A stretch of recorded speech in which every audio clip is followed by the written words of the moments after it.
Hi guys, welcome back to the channel. This is Gregory Martin, aka the Super Producer.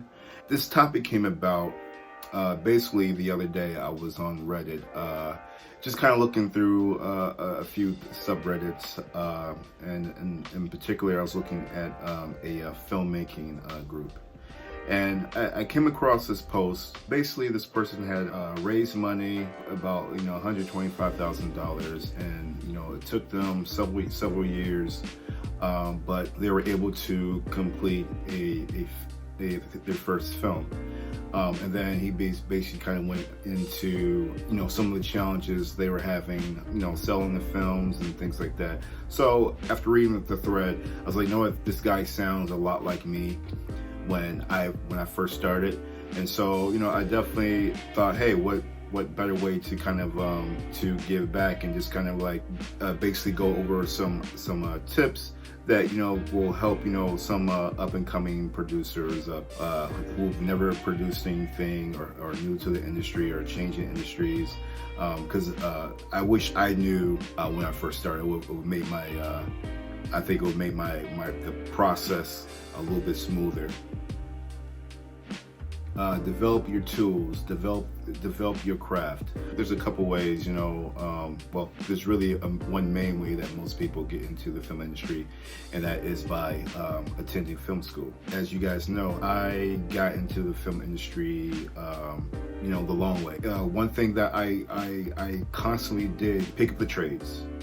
The Hollywood Reporter, Variety, Deadline. There's tons of different magazines about filmmaking, about producing, about raising money, about logistics, about what are the core components in film that are needed to produce a film. If you don't know the language, you have to know the language, and knowing the language in part is studying the craft. One thing is one of the top things that I did when I got into the industry, and more so on the producing side. I shot this short film. I thought I did a really good job producing it, but I didn't know anybody. I produced this content, but I didn't know what to do with it. I wanted to eventually make this into a feature film, and I didn't know what doors to knock on, who to, should I say, hey, so and so, you don't know me, but here is the short film that I did. Do you want to make this into a feature film? No, what I did was I shot my short film. I got into a couple of festivals, and basically, I didn't really, instead of using it as, hey, I wanted to shoot this turn this into a feature film, which I did, I kind of took a different approach. I was like, you know what, I need to make this short film as a calling card for myself.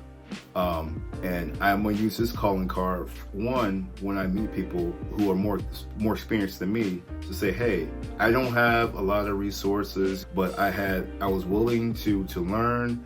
I was willing to hire the right people. I was willing to say that I don't know everything.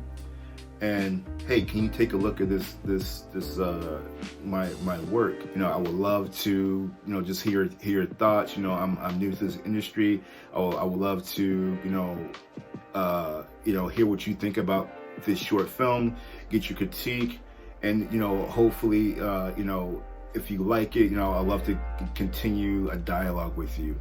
I submitted to different distributors, like small indie distributors, and you know what? I sent that email to I don't know, it was a lot of people, and one person got back to me. One person, they at a pretty like a mid-major distributor, they got back to me. They're like, hey, I watched your short film. Hey, are you able to hop on the phone call and talk?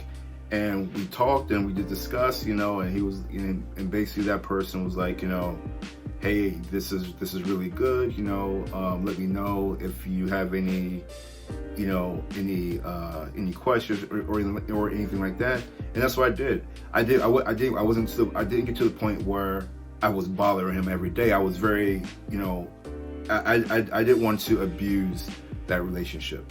But it got to a point where it was like, hey, you should, you're new, you're a producer, you should come to the festival here, not festival, the American Film Market, and because I'm going to be out there. So I put some money together and went out to the American Film Market, and I met him, and we talked, we had a really good conversation, and that relationship to this day is still going strong. I follow him what he's doing, and he's kind of kept up with me, and that without his help, without his validation in a way, I wouldn't be where I am. And I think everyone, should find someone, and doesn't necessarily have to be someone in the industry, but just someone who is a champion of your project, or a champion of you, who was rooting for you and your success. I think that's very important, especially during the lonely times and the down times that you will most definitely experience in this industry. You need to have a champion / mentor to help you along the way.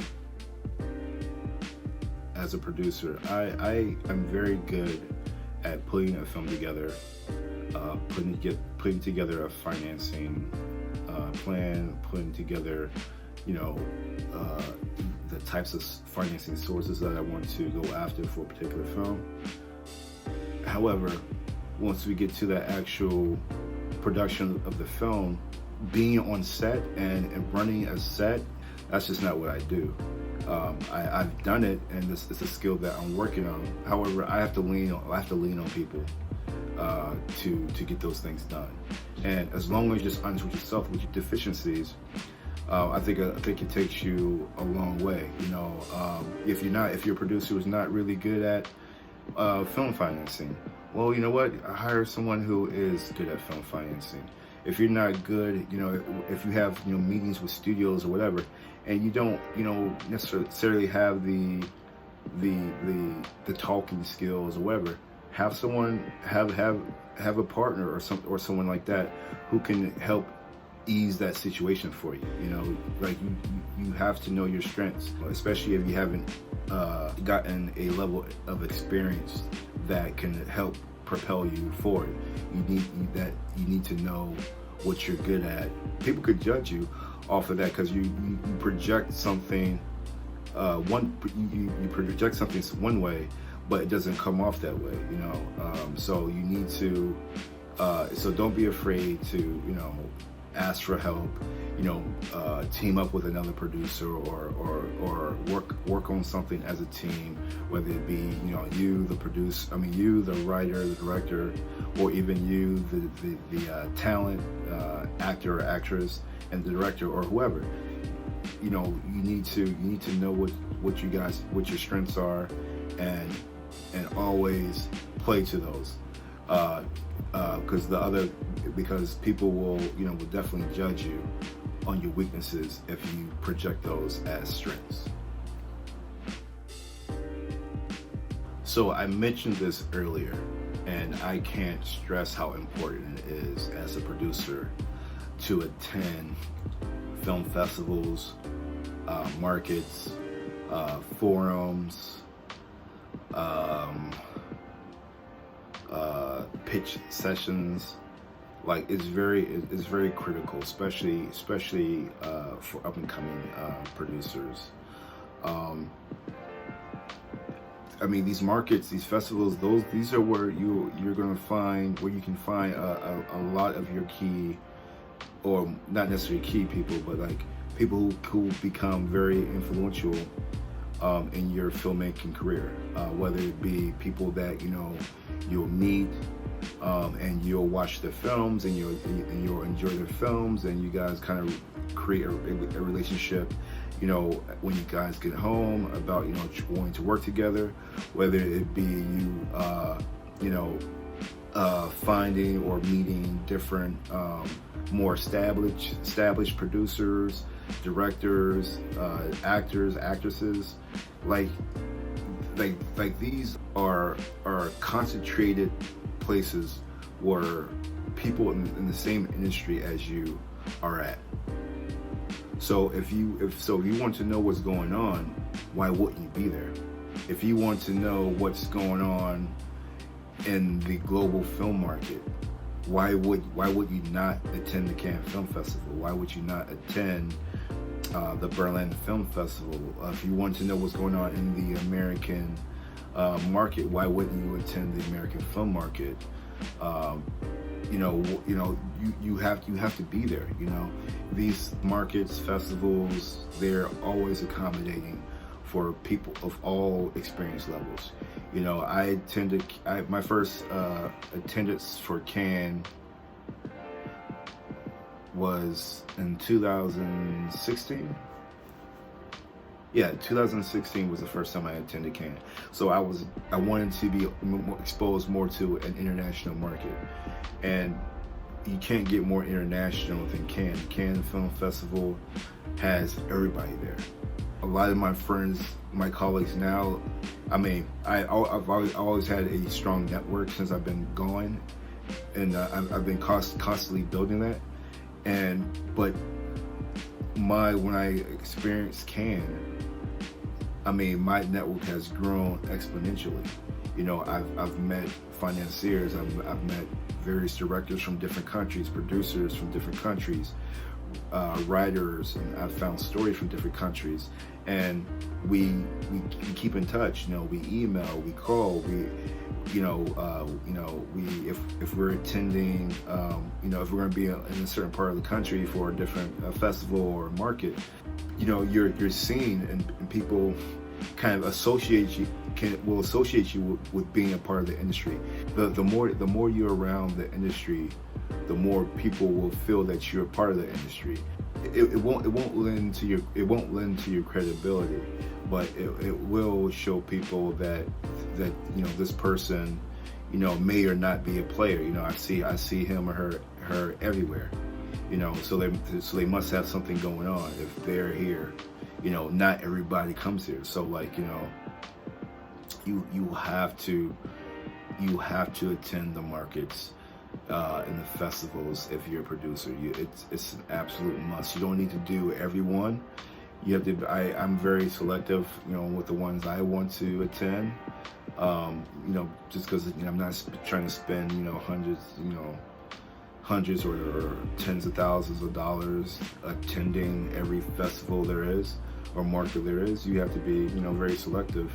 But you definitely need to attend the major guys, and then some of the smaller or more established festivals.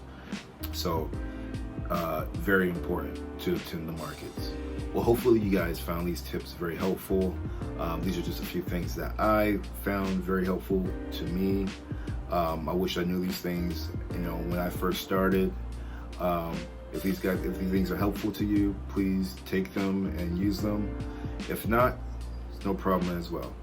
Other than that, please like the video, subscribe to the channel, and I will catch you guys on the next one. Peace.